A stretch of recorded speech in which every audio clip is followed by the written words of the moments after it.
How's everybody doing? Good morning. I didn't know that we could get started right away. I'm talking about time, so I don't want to waste time. So I am Sharice Nance. I am a native of Pittsburgh, PA, born and raised here, co-owner, founder of Hammond and Counseling Services, and the founder of Vitamin C Healing. And this topic today, too much day, not enough time, is something that's very near and dear to me because it's something that I have struggled with.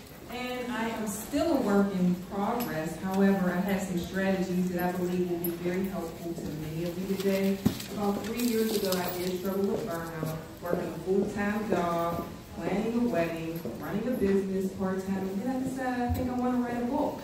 So I was stretched pretty thin, and that's when I started to understand the importance of not only time management, but energy management. And that's what we're going to talk about today. Because as women, we do it all, right? We are wives, we are girlfriends, we are parents, we are entrepreneurs, we're students, we're employers, and we find ourselves in all of these roles. But on the outside, we look good doing it. But a lot of times on the inside, we are crying for help. We're dying inside, and we've seen with the wake of many of the current events that have taken place. So today we're going to address many of those issues because you can relate to having too many tasks and not enough time. We're wanting in 25th hour in the day, right? So that's what we're going to talk about. I know we all have the same 24 hours per day. We hear that statement so much, and it's very cliche, but let's talk about how to make the most of those 24 hours. So I gave you guys a sheet to make it a little bit easier for you. If you didn't get a sheet, you don't. She needs a sheet up here because I know, and the lady in the yellow also needs a sheet because I know when we're giving out tips, a lot of times you want to write them down, so I try to make that easy for you. So the first thing I want to talk about is, what do you like most about your schedule? We all have these demanding schedules, and it seems overwhelming when we're thinking about our schedule, but think about what you like the most about your schedule. After all, you created your schedule, right? As the lady talked about last night, we are the CEOs of our lives. We're also the CEOs of our schedule. So what's the most amazing part about your schedule? What do you look forward to in your schedule? And something else that may help you is think about, in spite of a busy and trying week, I enjoy doing blank, or I looked forward to doing blank, spending time with my family, exercising. I was able to read a good book. I was able to relax, even though I work 13 hours a day. So think about what you like most about your schedule, right? And then think about what you want to do more of. As we're thinking about all this time that we think we don't have in our schedule, what would you do more of if you could create more time in your schedule, right? What's one of those projects that you want to work on that you've been putting on? Maybe you want to invest more time into your business. Maybe you want to work on going back to school. What would you do if you had more time in your day? So that's something else you want to think about as you're filling out those sheets. And then last, but certainly not least, before we get into the strategies is, and this is a big one, I want to spend less time doing blank. So, as we're in the hustle and bustle of our day, we say we don't have a lot of time, right? We're all on social media here, right? And we agree that social media can be a huge asset. I've met many of you here on social media. I met Kashira on social media. However, when we find ourselves mindlessly scrolling on social media, wasting time, 2-3 hours can quickly go by and like, oh my God, I spent 2 to 3 hours in a debate that means absolutely nothing. So you add that up, 2 hours, 7 times a week, that's 15 hours that you mindlessly spent on social media. That's over 40 or 50 hours that you could have contributed to doing the things that you love. You could have had a whole business with this time that you're mindlessly spending on social media if you're not careful. So we just have to be very mindful of what we're spending. I don't want to say investing, I want to say spending, because when you're mindlessly doing these things, you're spending, you're not investing. So just really think about what you could do with that extra 50 hours per month. You know, we say, you know, I want to spend more time with my business. That can be put into that. right? So think about what you can spend more time doing, what you can spend less time doing, and what do you absolutely love about your schedule? Because you are the one who creates it. No matter if you're working for somebody else or, you know, if you're a wife, if you're a mom, you still have some control over creating your schedule and what direction that schedule goes in. So now we want to get to the good part, the strategies. How we can make the most of these 24 hours so we can get our time back, right? So the first strategy, are we ready for the first strategy? The first strategy is manage your energy and then your time. Manage your energy and then your time. So I spent a lot of time looking into this time management thing. And a common denominator that I found was energy management. And what energy management is managing our priorities, our focus, ourselves, and our boundaries, right? Because I'm sure we can all agree, time is our most valuable asset. But energy is too, and it can be just as important, if not more important. And this is a concept that plays over and over and over and over in my mind. The amount of time in each day is fixed, but the quantity and quality of energy available to us is flexible. So time doesn't change.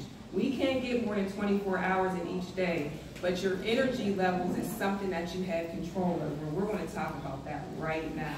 How we can really get control over our energy. There are 3 areas that I think play a role into our energy, and that's input. Input is, what are you feeding your brain? What's going into your brain? What do you read? What do you listen to every day? I'm not saying don't entertain yourself, but the type of things that we are feeding our brain feeds our energy, right? So think about it. If you're constantly watching the ratchet TV and music every day on end, that can absorb energy. That plays into energy, right? So we have to be very mindful about input, what's going in. And the second one is a huge one, and that's associations. One of my favorite quotes is, you are the sum of your 5 closest associations. Anybody ever hear that? You are the sum. So just take some time and let that sink in. Who do you, and I'm going to say invest, who do you invest your time with? Are the people around you, are they inspiring? Are they encouraging? Do they give you constructive feedback? Do they want you to do better? Or are they draining? Are they toxic? You see them coming and you're hiding. You see your number on a caller ID and you don't answer. Why do you continue to invest time with these people? They are energy suckers, right? And then you got to think about anchors and engines. People are either anchors in your lives or they are engines. And by engines, I mean they propel you forward. They're pushing you, come on, let's go, like an engine. Or they're anchors. You allow them to keep you stuck. They're not helping you grow. So when we think about associations, that plays a big role in our energy management, which ultimately determines the time that we're wasting or the time that we're gaining throughout our day. So that's associations. And last but certainly not least, environment. We're in a good environment here. Everybody's excited. Everybody wants to learn. Everybody wants more. Everybody wants to grow personally, because I'm sure we can all agree success is largely an inside job. So just thinking about the environment that you're in, what surrounds you. Is there a lot of clutter? I hate clutter. Is there clutter in your physical space? Is there clutter in your brain? So just thinking about your environment. So that's managing your energy and time. The second one is a big one that I'm sure a lot of us struggle with, me included at times, and that's saying no. Yes. So, I heard somebody say yes. So saying no to others and saying yes to you. So I'm a big reframer. I'm a therapist. My partner's here in the crowd will test with us. and we are master reframers. And when it comes to saying no, if you're a person who has a hard time saying no, maybe flip that around and look at it as saying yes to you. Because if you're constantly saying if you're constantly saying yes to everyone and everything else, you are saying no to you. And this plays a big role in time management. Think about it. Someone sends you an inbox and says, hey, do you have a minute? And mindlessly, yes, I have a minute. They call you on the phone, this minute turns into 30 minutes. Yeah. That's time that you just mindlessly given away. Can we grab a cup of coffee? Sure. Your current self is saying sure, not thinking about how that's going to affect your future self. You're not thinking about how much time is going to be spent on this cup of coffee, what they're going to need from you, traffic, how that's going to affect your schedule. So just be slower to say slower to say yes and quicker to say no. You have to really be mindful about what this is going to mean for your time and what this is going to be for your energy. No is probably the most powerful two-letter statement that we are armed with, but for some reason, after 2 years old, we just forget to say it. The 2-year-old will tell you no in a heartbeat, right? So we just have to work on getting more comfortable and saying no. And something that I tell a lot of the clients that I work with at my office is start with a safe person. You know, start with someone that you're comfortable with and just say no to something that's not a big deal. No, I can't get you that glass of water. Without apologizing, you know, because when you get into that explaining, you lose power, it becomes a tennis match, so just no with an exclamation point. It takes practice, and it's something that we have to be intentional about. So saying no. And number 3, this is a big one too. Don't keep score on others. Do not keep score on others. One of my favorite quotes is, do not compare your backstage reality to someone else's highlight reel, right? As one of my colleagues said, keep your eyes on your own paper. This takes away a lot of energy, and that's when it can become toxic and it can become dangerous. You're draining energy, and when you're draining energy, you are wasting time. Admiration is healthy. I have a lot of admiration for a lot of women in this room. Comparison is dangerous. It can spiral out of control, right? So when we're talking about don't keep score on other people, we can invest this time into ourselves. Let's use this time to do some self-reflection. If you're not where you want to be in life, why not? If your business isn't where you think it should be, why isn't it? If you're not in a healthy relationship, why are you still there? See how you're investing that time into reflecting on you, but if you're investing that time and thinking of, oh my gosh, she has a great marriage, her business is booming, what's that going to do for you? That's just going to make you feel worse. It's going to become toxic. You're going to build up resentment against this person who is over here taking care of her business, and you're investing all this negative energy into thinking about the things that you don't have instead of coming to conferences like this and spending that time to go inward, to do that work within. So don't keep score on other people. So I'll do a rehash. Managing energy and then time. Saying no, or if you need to reframe that, saying yes to you. Don't keep score on others. Number 4, outsourcing. So ladies, I know we want to do it all. How many business owners do we have? Pretty much everyone, right? So who has lived by the notion, if you want something done right, you got to do it yourself, right? And I've lived by that notion for quite some time, and I can be pretty controlling and anal at times. I know everybody looks at me, oh, that's a self-care lady, she has this calmness. I'm human at the end of the day. I am flawed, and there are some things that I am still working on, but something that I've learned over the past year since I've been on this journey of full-time entrepreneurship is outsourcing is your best friend. Find something that you can quit today, right? Find something that you can outsource today. And what I mean by this is separating those high value activities from low value activities. What's a high value activity to you? So when I think about a high value activity, I would think about something that only you can do, only you're the expert in, and that could be writing content for your blog or for your book or preparing for your speaking engagement. A low value activity could be something like answering the phone, you know, getting an assistant to do that. If you are an expert at what you do and that's going to take a lot of time, find somebody to answer the phone. And you might be thinking, oh, well, I can afford an assistant right now. Well, let's think about a volunteer. Let's think about an intern, a family member who loves you and wants to see you do well, so you can invest more time in those high value activities. And something else that I didn't mention earlier when we're thinking about time, maybe a few months ago we did a time audit, and that showed me a lot about my time. I was tracking 15 minutes at a time. And at the end of the week, I was able to get a clear picture on where all of my time was going. Guess where it was going? It was going to answering the phone, it was going to emails, and at times mindlessly scrolling through emails when I had a break. Not emails, but really social media. So if you do a time audit, what you're going to do is track 15 minutes, 8 a.m. to 8:15, 8:15 to 8:30. And it may take a lot of work on your part, but what it's going to do is it's going to give you a clear picture of where your time is going, because the data doesn't lie, right? We have to track in order to get better. We have to track behavior in order to improve it. So we have to get a clear picture of that. But, you know, as far as outsourcing, something else that can be helpful is a planner. I know Kashira has planners. Another planner that I use is called Food Focus. It's amazing. It separates goals from tasks, because I think a lot of time we confuse our goals with tasks.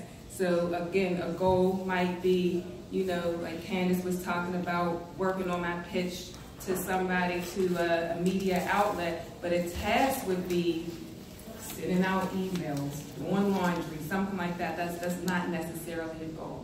So the nice lady's telling me I have 10 minutes left. Number 4. So number 5.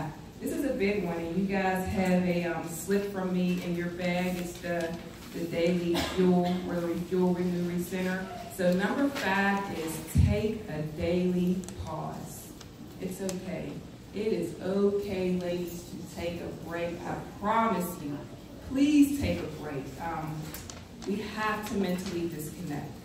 I'm not in the business of telling people what they have to do or what they need to do, because at the end of the day, it's your life, and I'm just here to help you through the process. But if nothing else, this is something that I want to be directive about. You have to take a break. The brain needs a chance to disconnect. One of my favorite sayings is intermittently disengaging in order to passionately re-engage. We have to find a way to mentally disconnect. The way I look at it is, I call it solitude. And this is not about physically isolating yourself, but this is about psychologically just re-engaging yourself, going inward to find out what it is that you need, listening to your body. Do I need rest? Maybe I do need to be around people. Do I need food? Do I need to get connected with my spirituality? Using that time to really go deep and to figure out what it is you need. Take that daily pause. Use that slip that I gave you for some tips. That might mean taking some deep breaths. Does everybody know how to breathe correctly? No? The way you breathe correctly is through the belly, not those short, swift breaths.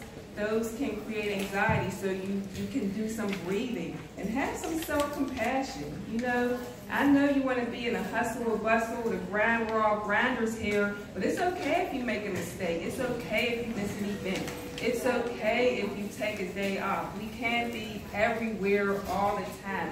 Give yourself a break and stop shoulding all over yourself. I should do this. I ought to do that. Perfectionism is not our friend. It is not a goal. Being the best version of you is a goal, right? So right. We went over a lot of things. Managing our energy and then our time. Saying no or saying yes to you. Don't keep score on others. Outsourcing and taking that daily pause. And what I want to leave you with before we open it up for questions and a little bit of a discussion is run the day, don't let the day run you.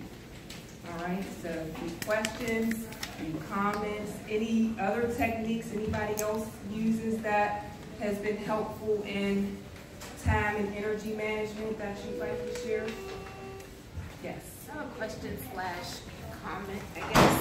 When you talk about outsourcing, for me, because my business is in the beginnings and I felt like I couldn't have an actual staff member, I was able to kind of find some things I could quit by adding a scheduling software system. So instead of going back and forth in emails, can you meet Tuesday, can you meet Wednesday, can you whatever, here's a link, do that. So technically it's like my assistant. And then it took a while because it then sends a confirmation email, and then it sends a reminder email, and then it sends follow-up, kind of like a series, when I used to do that myself, because I ended up burning out also. So it took a while to set it up, but now it's so amazing. So that's like an idea, but it's called Acuity. So if you have Squarespace, you use that for social media? For social media, I use Later, actually. Later, I use Buffer. Yeah, and that's something that I actually stopped it before because it used to give you the alert and you couldn't do the automatic posting, but now I just decided to start back with it because it's easier. I get lost in social, so I just stop social. Okay. The option. So I have to get back with that. But I just, if you have Squarespace, then Acuity gives you a free, you get free scheduling with it. It's one of those social blocks. If you just click it, you see Acuity, you don't know what it means, but that's the company, and it's a scheduling software that's free. But if you want to pay for it, it's like $9 a month, which works out wonderfully. So that's one. One other resource really quickly is I use a company called Fiverr. It's a website where you Oh, can hire virtual assistants, and that like changed my life. Being able to just hire someone for a big thing was really good. For $5. This is good resources. Fiverr, Buffer, and most of them are free. So we're not talking about spending a lot of money because we know it can get expensive. Any other questions anybody has? I'm surprised nobody asked me about mine. Yes. When you talk about energy, do you have any advice as far as, or any ideas as far as food goes? Yes, she does. I do. I'm not a nutritionist, so that's my disclaimer. But what I will say about food is we all love to eat. And I'll tell you, I love cookies. So I have to be very intentional about not eating cookies every day. Like I have to do positive self-talk to not, because I would eat them for breakfast, lunch, and dinner. I don't even like them around me. My husband, if he gets me, has to put them in a cabinet that I can't reach. So what I will say is, eat from the earth. When you're going shopping, shop the perimeter of the grocery store. Like you want to eat real food, because the processed food, it does affect our energy. It affects our mood. It affects mental health, like depression, anxiety, the things that we're giving our kids. So with food, it affects our skin. It affects everything, not just energy, but everything. So we do want to be mindful about, when we talk about input, what we're putting into our bodies. And always know what you're eating. Read the labels so that we know how it affects us internally. If I have a bad lunch, then that's the end of my day. Like, Yeah. it's Right. not a healthy lunch. You don't want to can move. tell. Yeah. Then you need a nap. You got the itis, and then your day is done. I love naps, though. Naps can be good. My partner brought me a pillow that says Nap Queen, and I love it. I'll take a 10-minute nap to refuel. So, thank you for those questions. Anything else? Yes. Is there anything you recommend as far as like when you have to say no to somebody, especially if like they're your regular anchor type person? Any phrases that you would recommend or anything like that? Well, no phrases for that really, but what I will say is it's going to take practice, especially people who are used to you and who have a lot of access to you. They're not going to believe you at first. So you have to be almost like with kids, like behavior modification. You have to be convicted and consistent and persistent about saying no, and the less you go into explaining, the better. Because once you go into that explaining, it becomes a power struggle. So when you say no, it's going to feel uncomfortable, and notice that discomfort. Sit with it so that you get better at it. But you just have to, consistently do it, be intentional about it in order to get more comfortable and get better at it. Just to add something to that, because we always that's one of the main things people comment about, like having trouble saying no.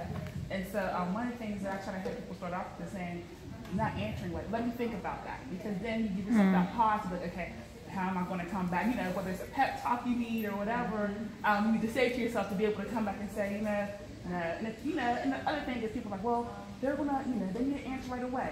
Well, they need an answer right away. You don't have to give an answer right away. So giving yourself that space to be able to, you know, build up to that. Know if it is something you feel is going to be a challenge. Don't take on that 50-pound medicine ball. Give it right back to them. So I don't have an issue saying no, but what I have an issue is how I feel after saying no. Yeah. So I do tend to feel guilty. So how do you overcome that? Yeah, like I mean I'll say no in a heartbeat, but then I'm like, that's very common in yeah. hand counseling services.